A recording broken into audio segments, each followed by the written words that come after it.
tout est pop. Vous êtes arrivé ce matin, ce lundi, avec une série dans vos poches que vous avez regardée ce week-end. J'ai regardé plutôt samedi parce que dimanche j'ai profité du beau temps Oui, quand même. c'est C'est une série espagnole qui vient de sortir sur Netflix qui s'appelle Les Clans de la Coke, c'est Clanes en espagnol.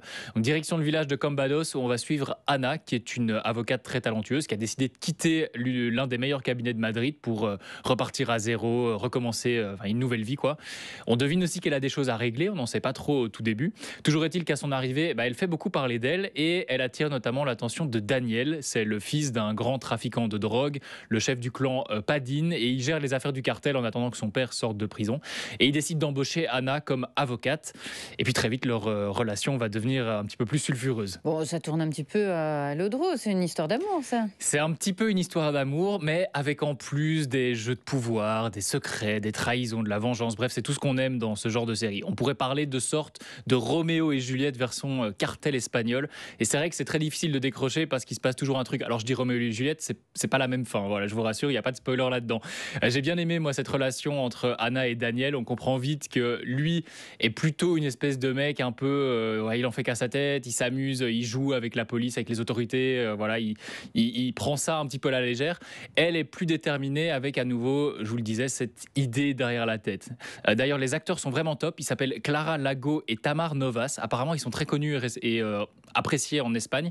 Je comprends pourquoi, parce qu'on y croit du début à la fin. C'est plutôt les rôles secondaires où là j'ai eu un petit peu plus de mal, c'est pas toujours très convaincant. Bon, pourquoi pas. Par contre, la mise en scène, là, elle est vraiment super avec de chouettes jeux de lumière. On a aussi droit à de très beaux paysages. Et la série, elle se passe en Galice, donc ça aurait été dommage de s'en priver quand même. Bon, finalement, j'ai l'impression que vous êtes conquis, tout est nickel alors. Alors, j'ai un problème. J'ai un petit problème.